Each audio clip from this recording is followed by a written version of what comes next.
জয়গুরু, নমস্কার সকলকে। আজকে যে বিষয়টি নিয়ে আলোচনা করব সেটি হচ্ছে শারদীয়া দুর্গা পূজার প্রকারভেদ।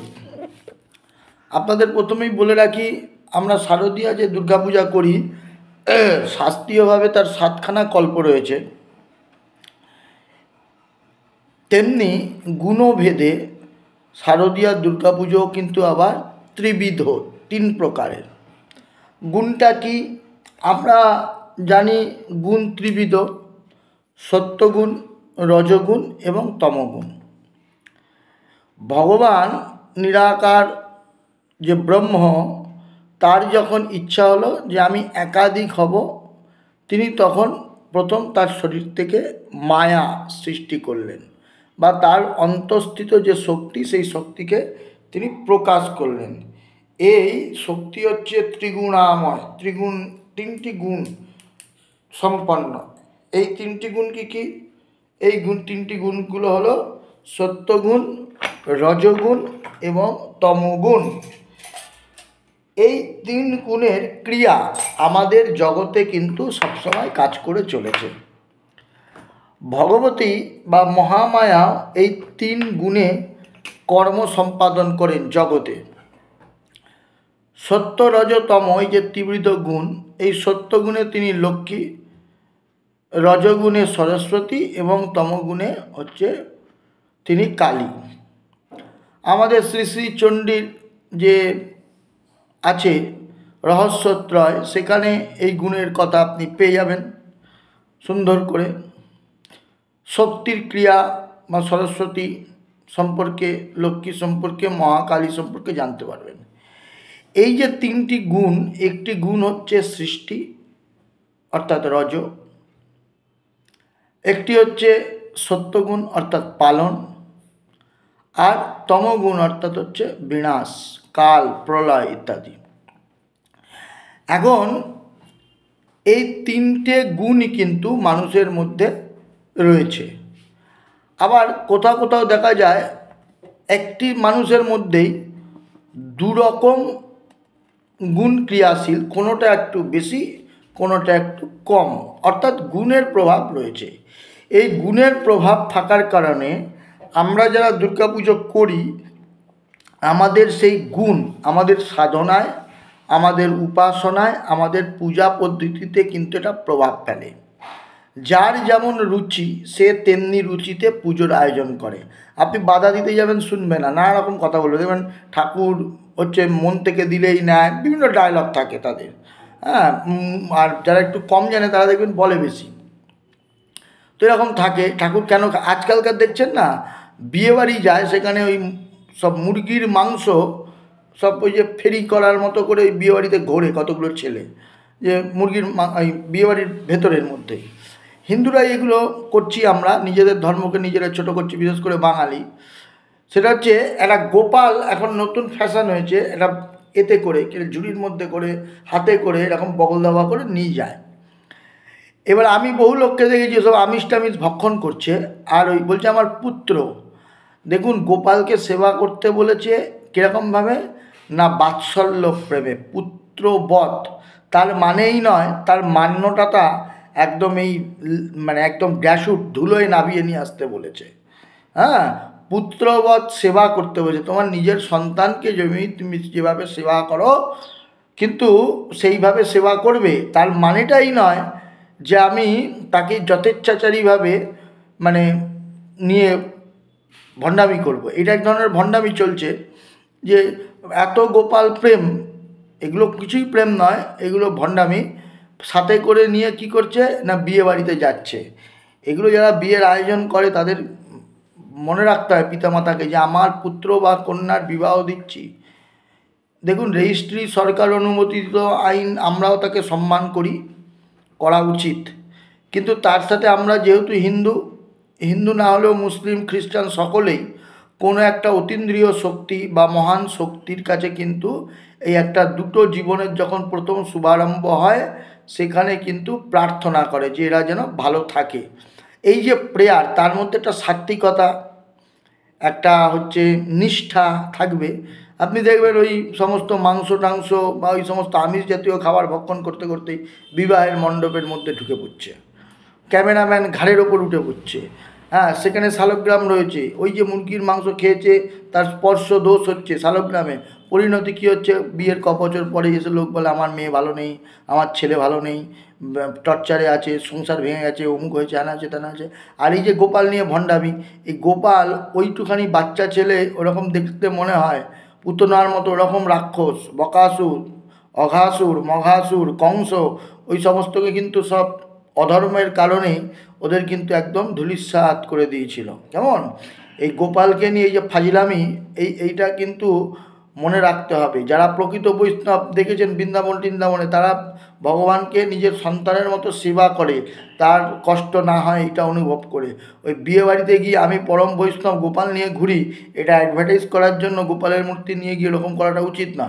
তো এইটা এই যে অ্যাডভার্টাইজ, এইটা কিন্তু হচ্ছে গুণভেদের কারণে হয়। যার মধ্যে যেমন গুণ সে তেমনি থাকে।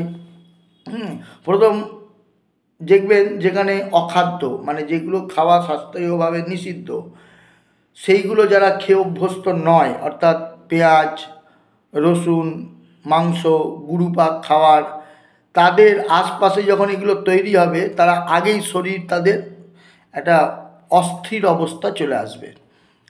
তাহলে সাত্ত্বিক গুণাশ্রিত লোক, তার মধ্যে ওই তামসিক বা রাজসিক খাদ্য ঘ্রাণটাই শারীরিক অসুস্থতার কারণ হয়ে দাঁড়াচ্ছে।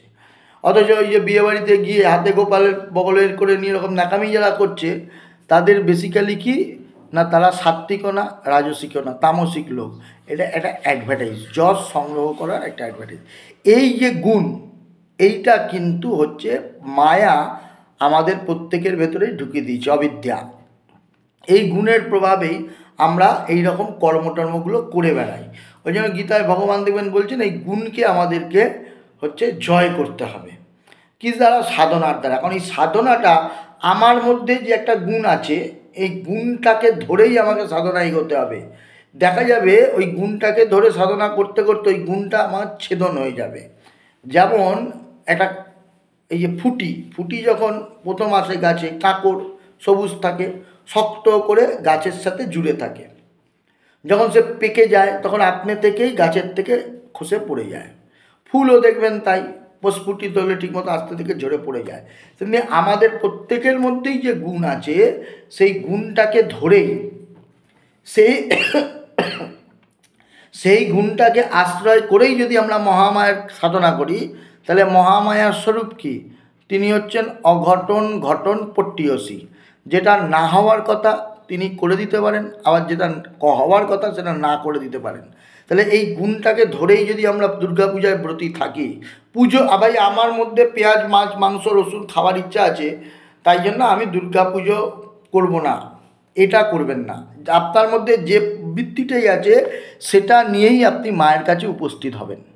কারণ দেখবেন আমাদের এই শাস্ত্র কি বলছে না, শরৎকালীন দুর্গাপূজা কেরা করবে না, ব্রাহ্মণ করবে, ক্ষত্রিয় করবে, বৈশ্য করবে, শূদ্র করবে, হ্যাঁ, ম্লেচ্ছরা করবে, দস্যুরা করবে।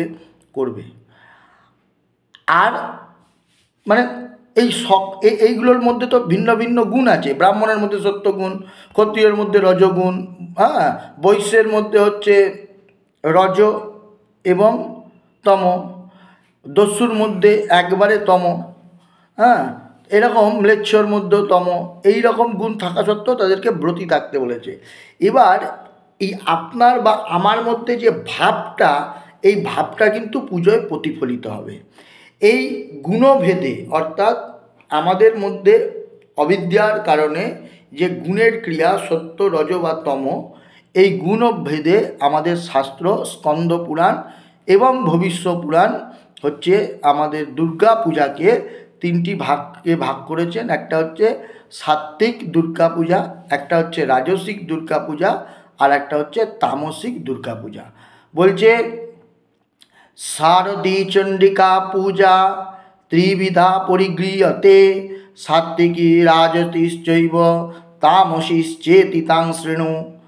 বলছে শারদীয়া দুর্গা পূজা ত্রিবিধ, একটা হচ্ছে রাজসিক, সাত্ত্বিক এবং তামসিক।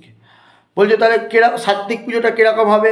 বলছে সাত্ত্বিকী জপযজ্ঞ দান, তাহলে কি বলছে, সাত্ত্বিকী জপযজ্ঞাদ্যৈ নৈবেদ্যশ্চ নিরামিষৈ মাহাত্ম্যং ভগবত্যাশ্চ পুরাণাদিষু কীর্তিতং পঠ পাঠস্তস্য জপপ্রক্ত পঠেদ দেবী মনাস্ততা। অর্থাৎ এখানে বলছে যে সাত্ত্বিকী পূজা কোনটা, সেই সাত্ত্বিকী পূজা যারা করবেন তারা হচ্ছে ঠাকুরকে নিরামিষ, মাকে নিরামিষ নৈবেদ্য দেবে। নৈবেদ্যশ্চ নিরামিষই, নিরামিষ নৈবেদ্য দেবে, তারা জপ করবে, যজ্ঞ করবে, পূজা করবে। আর দেবী মাহাত্ম্য মাহাত্ম্যং ভগবত্যাশ্চ পুরাণাদি সুকীর্তিতম, পুরাণাদি শাস্ত্রে যে দেবীর ভগবতীর যে মাহাত্ম্য প্রকাশ হয়েছে সেই মাহাত্ম্যগুলো তারা পাঠ করবে এবং শ্রবণ করবে। এইটা হচ্ছে সাত্ত্বিক পূজা। এরপরে আসছে শাস্ত্র আবার রাজসিক পূজার একটা ডেফিনেশন দিচ্ছে যে রাজসী বলিদানেন নৈবেদ্যই সামিষৈস্তথা। এখন সাত্ত্বিক পূজার সাথে রাজসিক পূজার সবটাই মিল থাকলেও একটা জায়গায় ভিন্নতা দেখা যাচ্ছে। কি না, এখানে নৈবেদ্যটা সাত্ত্বিক পূজা ছিল নিরামিষ, আর এখানে হবে কি সামিষৈস্তথা, অর্থাৎ আমিষ ভোগ দেবেন মাকে, এবং এই আমিষ ভোগ দেওয়ার জন্য এখানে বলিদানের কথা বলা আছে। হ্যাঁ, রাজসী বলিদানেন নৈবেদ্যই সামিষৈস্তথা। আর তারপরে বলছে তামসিক পূজা কোনটা না, সুরা মাংসাদ্যুপহারৈ জপযজ্ঞৈ বিনা তুজা বিনা মন্ত্রৈ তামসী স্যাৎ কিরাটানাংশ সম্যতম। আচ্ছা, কিরাটরা যে পূজা করেছিল সেই রকম অনেকটা হবে।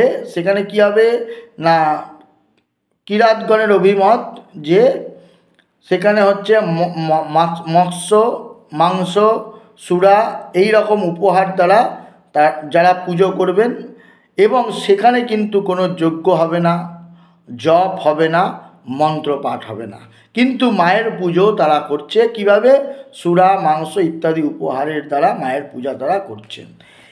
এই যে তিনটি ভাগ, এই তিনটি ভাগ বলছে স্কন্দপুরাণ এবং ভবিষ্য পুরাণ, এই গুণভেদে এই তিনটি ভাগ আমাদের মধ্যে রেখেছেন। আমরা বর্তমানে তামসিক পূজাটাই বেশি দেখি, রাজসিক পূজা মানে সাত্ত্বিক পূজা খুব কম, এবং তার থেকে একটু বেশি রাজসিক, কিন্তু বেশিরভাগটাই তামসিক। কারণ আমরা দেখি যে দুর্গাপুজোর মোটামুটি ওই যে সুরা শব্দটি আছে, মোটামুটি ঠাকুর যেদিনকে আনতে যাওয়া হয় সেদিন থেকেই আয়োজকরা ব্যবহার করতে থাকেন, এবং আমরা দেখি যে মোটামুটি প্রত্যেক দিনই মণ্ডপের আশপাশে সন্ধ্যের পরে এইরূপ মদ্যপানের আয়োজন হয়।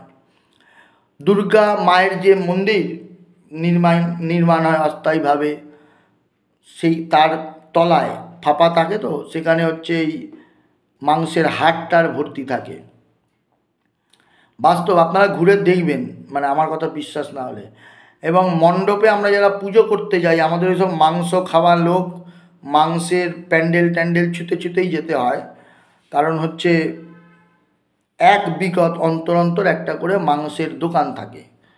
হ্যাঁ, তাহলে এই যে এখানে বলা আছে তামসিক পূজা কীরকম না, সুরা, মাংস এইসব উপহার, তা এখন দেবীর সামনে এইগুলো সমস্ত আয়োজন করা থাকে। আর এই দোকানগুলো দেখবেন যে সাত্ত্বিক পূজার যে পরিবেশ, সেই পরিবেশটা কিন্তু খুব কম জায়গায় নেই, বলবো না, খুব কম জায়গায়। বেশিরভাগ ক্ষেত্রে আমরা দেখি দুর্গাপূজার প্যান্ডেলকে কেন্দ্র করে আশপাশে স্টল ভাড়া দেওয়া হয়, যেখানে স্টল লাগাতে পারো। তো সেখানে নয় এগরোলের দোকান, রাত্রিবেলায় সন্ধেবেলা আরতি দিতে যাবেন, আপনাকে নাকে কাপড় দিয়ে যেতে হবে, এই মাংস সেঁকা হচ্ছে কালো করে, আর হচ্ছে ডিম ফাটানো হচ্ছে। এবার নাকে কাপড় না দিয়ে গেলে আপনার শরীরের ভেতর, বা আপনি যদি অভ্যস্ত না হন, গা পাকাবে। এবার ওইখানে গেলেন, প্যান্ডেলের ভেতরে এই বায়ুর তো ব্যাপন প্রক্রিয়ায় ছড়ায়, সমস্ত গন্ধ ছড়ায়, দুর্গার নাকেও যাচ্ছে, পুরোহিতের নাকেও যাচ্ছে। এবং এই যে খাওয়ার পর যে কাস্টমাররা ফেলে দিচ্ছেন উচ্ছিষ্ট, সেগুলো আবার কুকুর টানতে টানতে নিয়ে গিয়ে প্যান্ডেলের তলায়, যেখানে যাচ্ছে না লোকে, পেছন দিক থেকে তার তলায় জমায়েত করছে। এই রকম একটা পরিবেশে এখন মোটামুটি 60% পুজো হয়, কারণ ফেস্টিভ্যালে রূপান্তরিত হয়েছে এটা, পুজোর মাহাত্ম্যটা হারিয়ে গিয়ে। তো আমরা মোটামুটি তামসিক পুজোটা খুব দেখছি, তবে এটারও শাস্ত্রীয় মান্যতা আছে। সেটা কতটা ভালো খারাপ বিচার্য নয়, কিন্তু শাস্ত্রীয় মান্যতা আছে যে মোটামুটি যারা এই রকম পুজোর সময় ননস্টপ মাংস খাবেন, আমি জানি অনেকে আছে প্রতিপদ থেকে মাংস টাংস খান না দশমী পর্যন্ত, মায়ের জপে ধ্যানে একাত্ম থাকেন। তা অন্য স্টেটে তো হয়ই না, এ রাজ্যে অনেকে এটা প্রতিপালন করেন।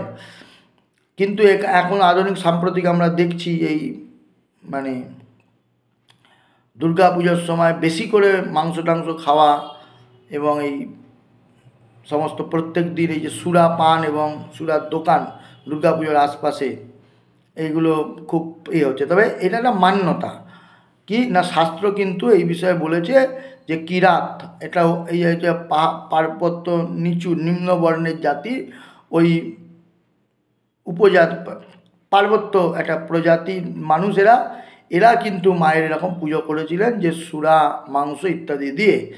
তো এটা নিম্নবর্ণের একটা সম্পন্ন সম্প্রদায়। কিন্তু মা যেহেতু তিনি কুপুত্র জায়তে কশ্চিৎ কুমাতা না ভবতী, সন্তান কু হলেও মা কু হন না, তাই মা বাৎসরিক পুজোটা এদের এইভাবে ওরা দিতে চায়, এইভাবে কিরাতটা দিয়েছিল, মাও গ্রহণ করেছিল। এখনও আমরা এইভাবে করছি, মাও আমাদের ক্ষমাঘেন্না করে পুষ্পাঞ্জলি নিয়ে নিচ্ছেন। সকালবেলায় যখন আমরা পুষ্পাঞ্জলি করাই, আগের দিন এমন মদ্যপান করে যে পরের দিন সকালবেলা এসে যখন বলে ঠাকুমশাই অঞ্জলিটা দিয়ে দিন, তখনও খুব সুন্দর গন্ধ আছে, ধূপের গন্ধ ভেদ করে আমাদের সকালবেলা উপোস থাকে, তো আগের দিনের মদ্যপানের সেই গন্ধ তার মুখ থেকে এমন করে আসে, আমাদের খুব মানে অস্বস্তি হয়, খালি পেটের রকম একটা গন্ধ, অভ্যস্ত নই।